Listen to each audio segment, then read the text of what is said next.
जय जिनेंद्र दर्शकों, स्वागत है आप सभी का हमारे विशेष कार्यक्रम में, जहां आप जैन धर्म से जुड़ी धार्मिक गतिविधियों का आनंद लेते हैं।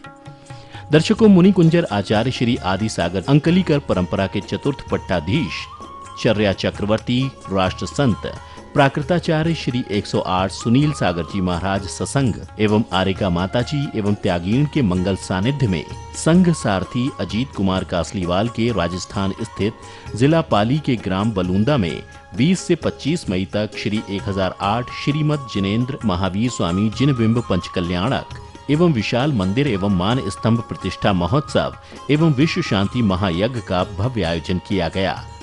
श्री अजीत जी की प्रेरणा से इस भव्य मंदिर का निर्माण हो सका, तो वहीं पंच कल्याणक महोत्सव में भी विभिन्न पात्रों ने अपनी महत्वपूर्ण भूमिका निभाते हुए कार्यक्रम को जीवंत रूप प्रदान किया।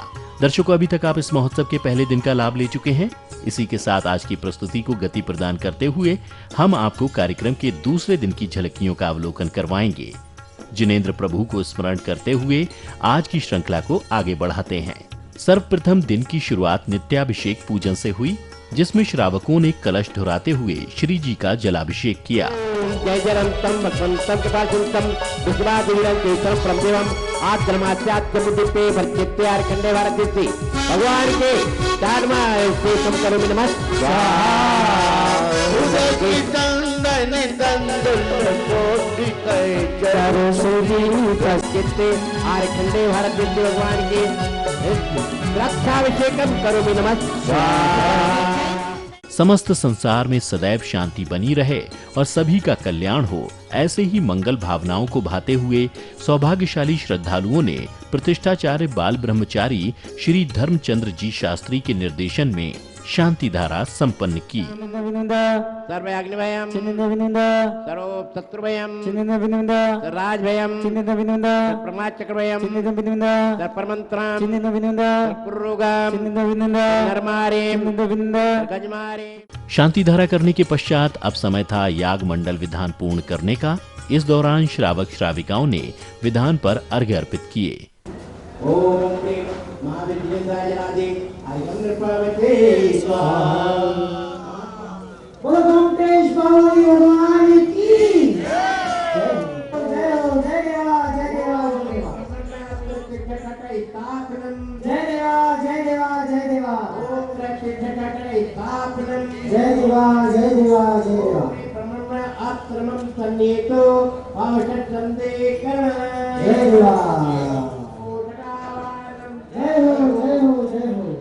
प्रभु दीवाना हो गया, क्या कहिए प्रभु दीवाना हो। चंदन से तले अधिक सुगंध,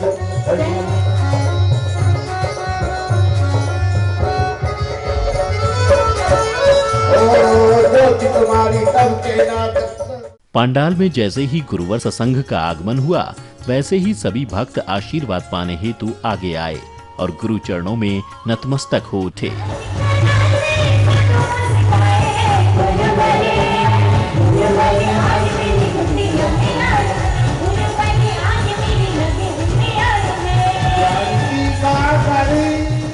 महोत्सव की अग्रिम कड़ी में बुद्धिजीवियों ने जहां एक ओर दीप प्रज्वलित कर ज्ञान रूपी लौ प्रकाशित की, तो वहीं दूसरी ओर भक्तों को पूज्य गुरुदेव के पाद प्रक्षालन करने का परम सौभाग्य प्राप्त हुआ।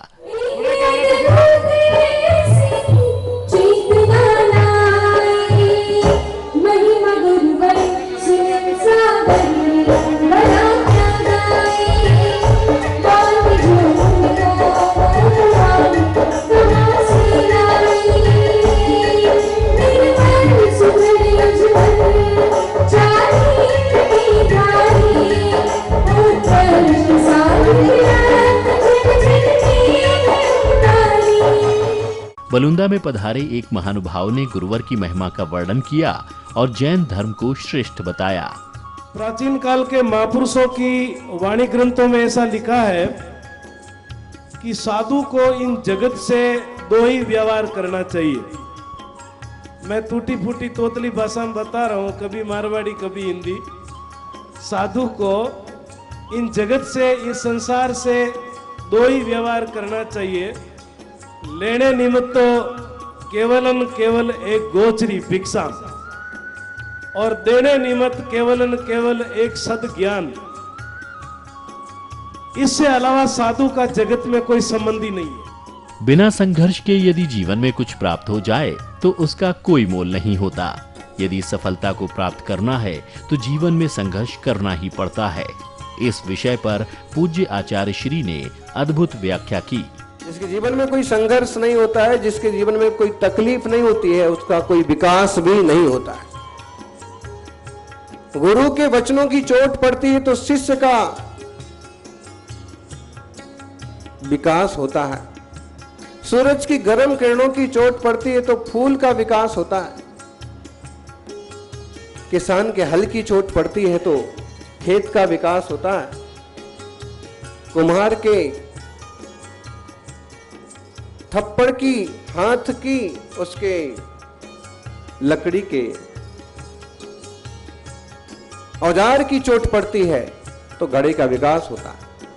इसका मतलब है कि बिना चोट के, बिना संघर्ष के, बिना तकलीफ के कोई भी ऊंचाइयां हासिल नहीं करता।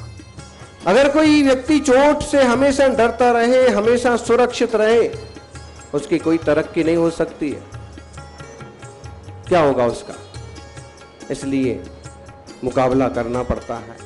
गुरुवर की अमृतवाणी रसपान करने के पश्चात वास्तु विधान एवं शांति यज्ञ को गति प्रदान की गई, जिसमें श्रद्धालुओं ने आहुति देकर निरोग रहने की प्रार्थना की।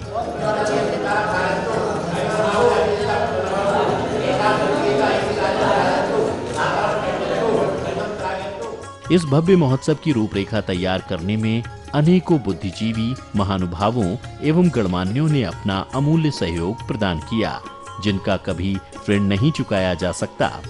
परंतु उन सभी के प्रति आभार व्यक्त करते हुए सभी का स्वागत सत्कार किया गया।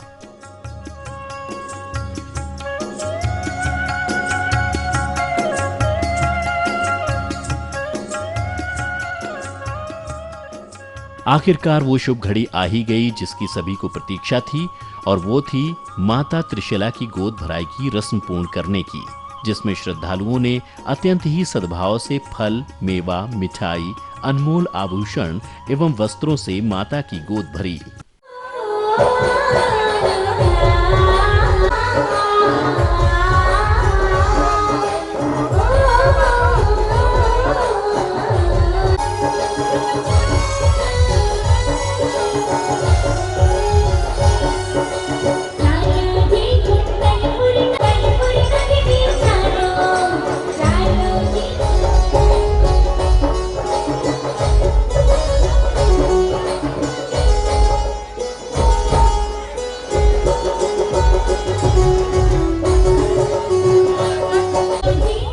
तत्पश्चात संध्या काल में हाथी घोड़ों से सुशोभित यात्रा निकाली गई। ढोल नगाड़ों के बीच इस यात्रा में हजारों भक्त सम्मिलित हुए, जिन्होंने जुलूस में उपस्थित होकर प्रभु की अमृत वर्षा में सराबोर होने की अनुभूति की।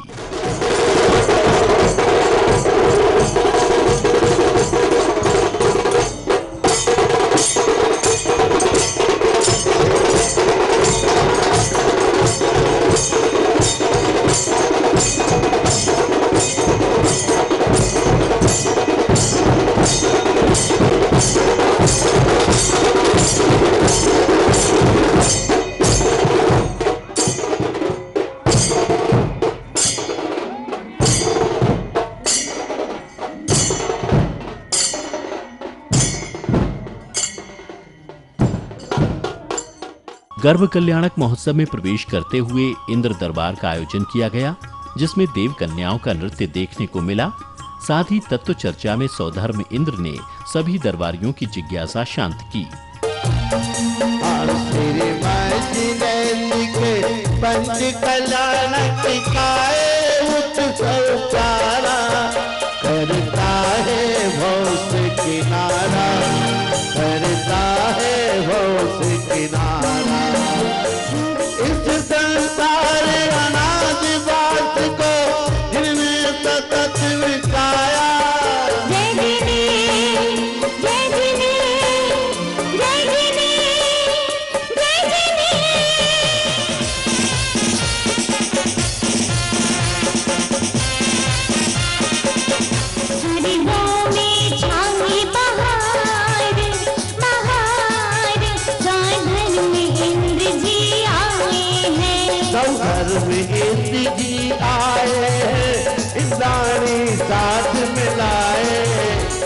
हे देवेंद्र, संसार परिभ्रमण करने वाले इस प्राणी का मुख्य उद्देश्य क्या है, जिसे करने से जीवन सफल बनाया जा सके, कृपया करके कल्याण मार्ग का दर्शन कराएं।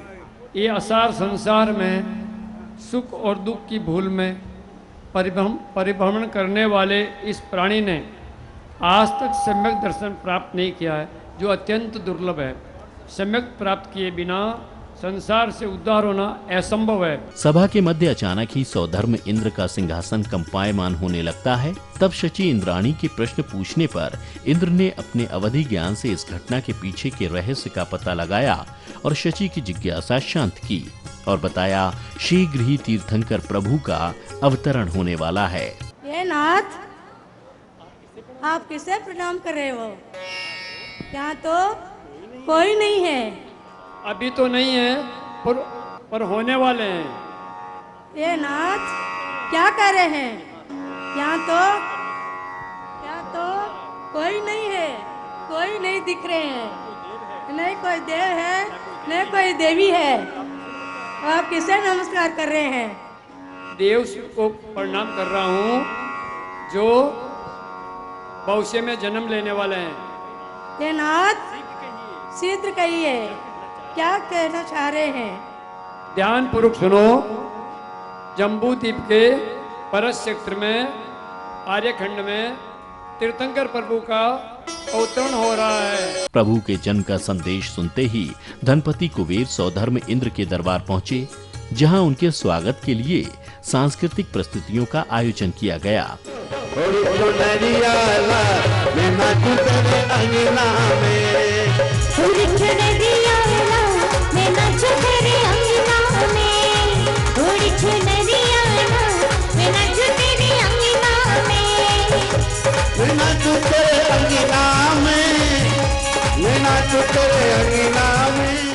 माता त्रिशला गर्भ से हैं, ऐसी अवस्था में उनकी सेवा करने के लिए स्वर्ग से 8 कुमारियां 56 कुमारियां आती हैं और अत्यंत ही प्रेम दुलार से क्षीर सागर के जल से माता को स्नान करवाती हैं।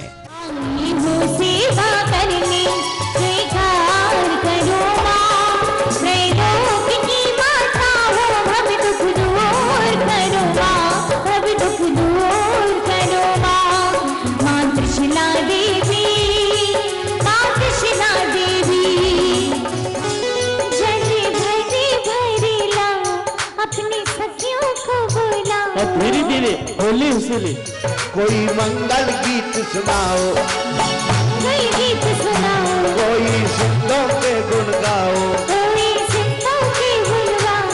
आज माता कराना है। श्री देव ने देखो संगीता मिली, कैसे बनाकर उसने खुशी मांगी।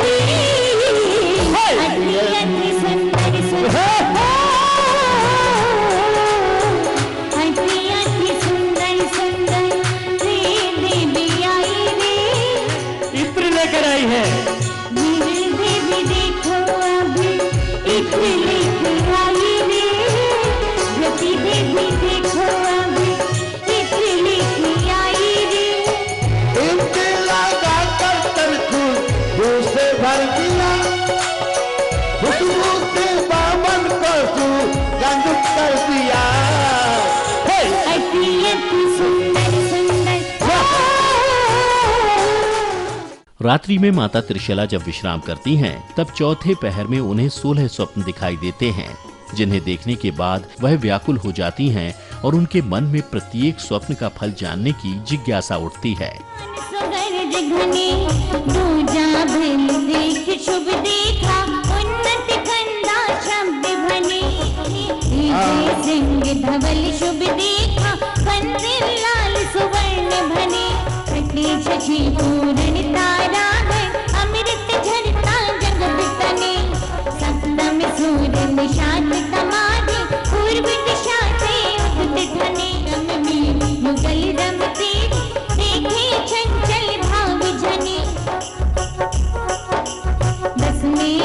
रमण करते सर कनवल गंडियुत लहर तने, तन में भेजत सर अनुराग घने।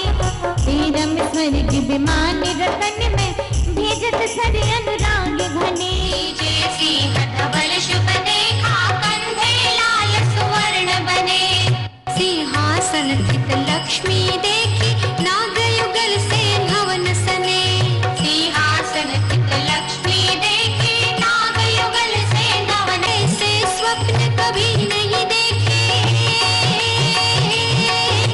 ओ सुनो जी माने देखे 16 सबने जाने उनका ओ जाने उनका फल क्या होगा। प्रातःकाल में माता तत्काल ही महाराज सिद्धार्थ के पास पहुंचती हैं और उनके समक्ष रात्रि में देखे गए स्वप्नों का वर्णन करती हैं। तब महाराज अति प्रसन्न होते हैं और कहते हैं, हे महारानी, आपके गर्भ में किसी पुण्यात्मा का जन्म होने वाला है और यह स्वप्न उसी के संकेत हैं, जिसे सुनते ही संपूर्ण नगर में उत्सव मनाया जाता है। सर्व जगत में सूरज के समान प्रकाशमान रहने वालों है। कीड़ा रथ लक्ष्मी देखी, अनुपम आनंद री वर्षा रेवेला, स्वर्ण कलश देखियो, अनेक अमूल्य निधियों स्वामी रेवेला, सरोवर देखियो 1008 लक्ष्मण जो रेवेला, लक्ष्मण रेवेला जी पुत्र ने आप जन्म देवोला। समुद्र देखियो संपूर्ण ज्ञानी केवल ज्ञानी होवेला, रत्न जड़ित सिंहासन देखियो, 3 लोक रो अधिपति होवेला, देव विमान देखियो, सर्वार्थ विमान से अवतरण होवेला। दर्शकों, आप अवलोकन कर रहे थे श्री 1008 श्रीमद जिनेन्द्र महावीर स्वामी जिनबिंब पंचकल्याणक एवं विशाल मंदिर एवं मान स्तंभ प्रतिष्ठा महोत्सव एवं विश्व शांति महायज्ञ के दूसरे दिन के अनुपम दृश्यों को राजस्थान स्थित जिला पाली के ग्राम बलूंदा में 20 से 25 मई तक किया गया। दर्शकों, आज की प्रस्तुति में आपने माता त्रिशिला के गर्भ कल्याणक के दृश्यों का आनंद लिया। तो इसी के साथ आपसे अभी के लिए आज्ञा लेते हैं। पुनः मिलेंगे आपसे महोत्सव की अग्रिम श्रृंखला के साथ। तब तक के लिए जय जिनेन्द्र।